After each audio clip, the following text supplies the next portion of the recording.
Another good thing that I sort of messed around with was that, okay, so let's say you're watching anything with a friend or more than one friend, like a group of people are watching something. So one thing you can do, it's not like a chat, meaning it's not going to be as immediate as chat is. But let's just say you're watching something and occasionally you're going to want to make a comment on that, and then only you want to, um, you only want to see your friends tweeting about it. So you could do that. So one way you could do it is that you could just come up with your own unique hashtag, one that's unique to your friends and you. You could also be like, I can imagine that you could be like in a bar or something that had this going, and the hashtag could be the name of the bar maybe, and then everybody in that room could be just looking at their own tweets, which would be neat. So what I put in here was just my Twitter name and then my friend's Twitter name. And for the past few minutes, we have been going back and forth about just Bulls stuff. We were tweeting about the Bulls game. So in here, I just put, all right, I'm only going to want to see tweets from these two people, from me, and then that's my friends, the real Kermit. So I have those two names in there.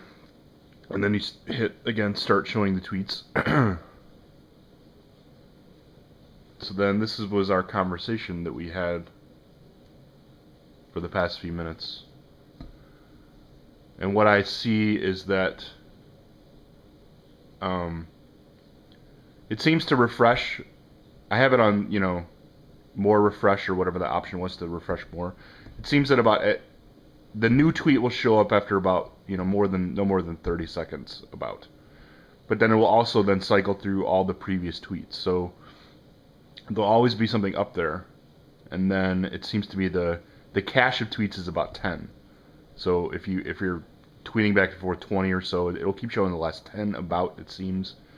And then, but I think that was pretty neat, because it's not going to be like chatting where you have to keep talking. But if you're watching a movie or you're watching the Bulls with a friend and every once in a while you wanted to say something, I think that's kind of a neat way to do it.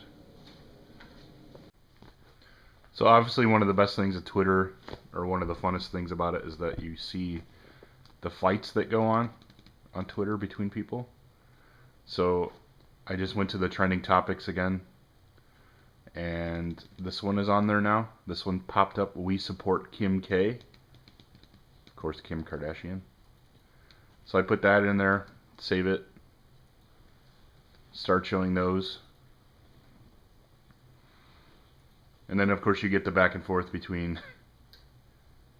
the non-supporters.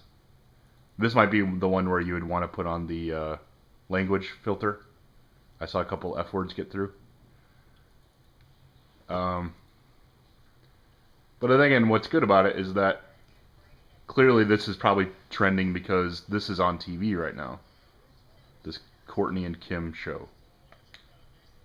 So it kind of ties right in. You kind of can assume that a bunch of Kim Kardashian losers are watching the show and on their phones tweeting away. But even though I would never watch this, it's still pretty funny.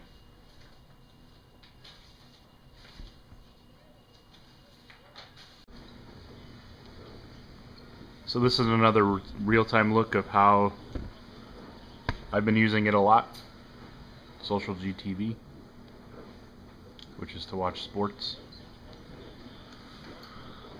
So what I have done usually is that I will fill the hashtag box in with Bulls related hashtags. If you do the trend lookup on like at a time like this, maybe there'll be yeah, so there are a bunch of Bulls and Heat related stuff. There's Kyle Korver. he's actually there's not even Derrick Rose is not even on here. Kyle Korver's the 6th most trended term right now. It's probably because he's missing all of his threes. And then LeBron, LOL LeBron is trending. Boozer, John Lucas, he's a Bull too. Norris Cole, he's number 3. That's the guy that's on the Heat. He's coming off the bench. He's having a really good game. So you could go right to the trends, or you could fill in hashtags. It's a commercial right now. I'll come back when there's not a commercial. So once you fill in the search things that you want to search, again, you got to go save it. Got to start showing them.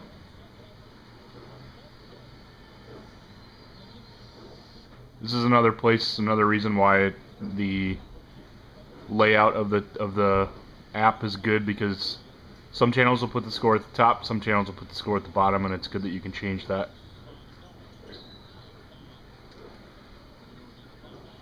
So one big sort of, it's not a complaint, because I don't believe that it's any fault of the guys who made the app, but one of the things that you'll notice in live sports or any live TV is that the refresh rate is not the best. It's not like a chat. It's not going to happen, you know, it's not going to be real time. Somebody's not going to make a shot and then immediately you start seeing tweets about it. There's got to be some kind of gap between the searching and the typing and what actually happened. But one thing that I realized that you could do, and I've been doing it, and it's kind of like a little cheat, is that if you are using a cable box or like a DirecTV box like I am that has a DVR in it, one thing you can just do is, you know, you can just pause your TV, and if you're going to sit there and watch the whole game anyway, so who cares if you pause it? But if you pause the TV for 30 seconds or however long you think you want to do it, you know, the tweets, they still keep going on the top of the screen. So you could pause it for 30 seconds and then hit it again, and then it will be, I mean, I'm not going to pause it that long, but you pause it enough time and your tweets could be as real time as you can make them. So that's a little bit of a cheat, but I think it's kind of good, a good thing to do, good thing to think about. So another thing I have noticed is that if you put a lot of search terms, hashtag terms in there, like currently I have Bulls, Team Bulls, C-Red, D-Rose, White Mamba, Chicago vs. Miami, and then Heat. So I have quite a bit. The more hashtags you put in, I find that it's less real time. If you were to just put in Bulls, or maybe one that's a little bit more unique, I believe that it would be more real time. Another thing to think about is that if you have a bunch of these hashtags in there, you're going to get a lot of just boring tweets, like just people just tweeting Bulls or just tweeting Team Bulls or something like that. But what I've noticed and what I've been doing is that, especially when you're watching home Bulls games, when there's not as many people watching the game as like a national feed like this, you'll see certain tweeters that, hey, what they are saying is a lot more interesting than what just Joe Average is saying. So kind of halfway through the game or a little bit into the game, I'll just come back in here and delete all these hashtags and just come up here and put their username up there so that I only see them. And it's a lot more interesting to hear their comments than just Go Bulls and things like that.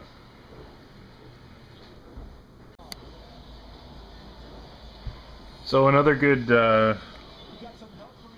advantage that the pay app has over the free app is that, of course, the free app, you do not have any kind of customization. You got to take what the trending topics will give you, which is okay if it's a game like the Bulls and the Heat, where it's, you know, so many people are watching it. But something like this is on. This is on at the exact same time right now. This is the NHL All-Star Game, and I couldn't even find it on the TV. I didn't even know what channel it was on. Ends up being on some random NBC HD channel, 60 something. And then, of course, when you go into, the app and you look for trending topics about NHL, I'm not sure that you're going to find any. Let's see. Oh wait, actually there are. Fourth one down is this Team Chara. That's one of the teams. But you can see there's still Bulls ones leaking in. There's Rip Hamilton, Taj Gibson. So you could get lucky with something like that, but then again, what I would assume you really would want to do is fill it with hashtags like NHL, All-Star Game, things like that. So for $1, I really don't know why you would not want to have the power to customize your searches. This is another example of why it's good to be able to go top screen, bottom screen, because this channel is showing up pretty much all of our information on the top of the screen, scores, whatnot, and you would want to move it to the bottom.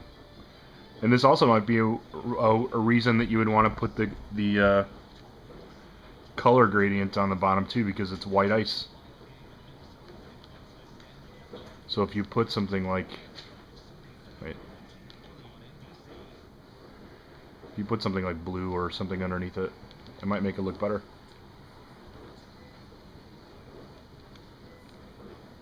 It's a commercial now.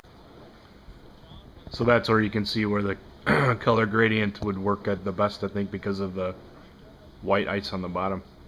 The less you can see it better.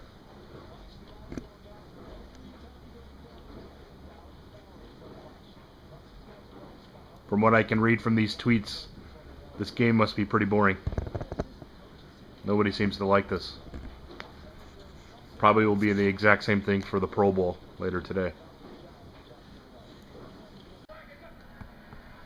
So the last thing I was going to say was that, so the Pro Bowl just started, and I was just kind of curious of what was trending right now.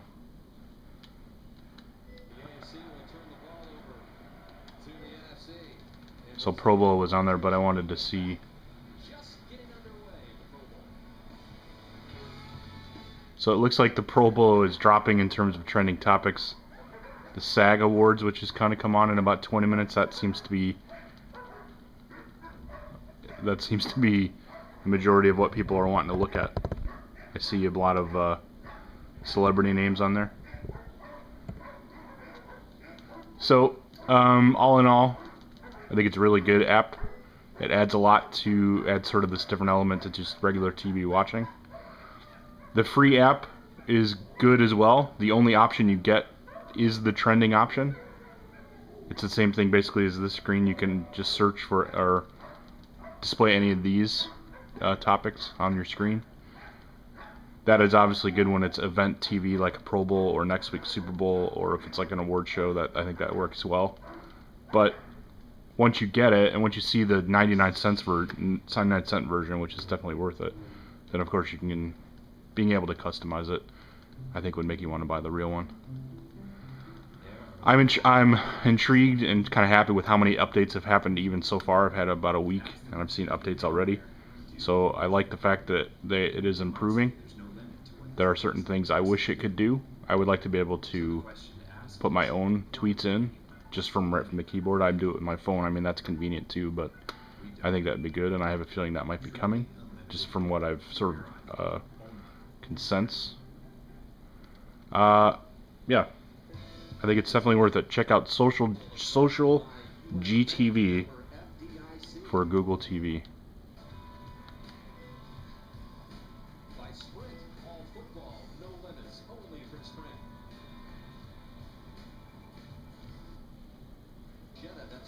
That's a nice one to end on.